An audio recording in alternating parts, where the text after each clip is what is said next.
Kindly subscribe to our YouTube channel. See how to. Click on the subscribe button below and also click on the bell beside this. This will notify you once we drop a new video. Thank you.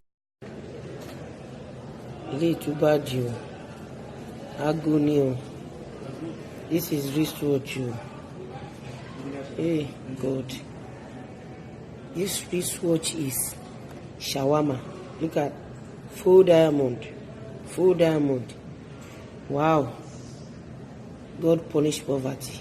Whoa, look at. Whoa.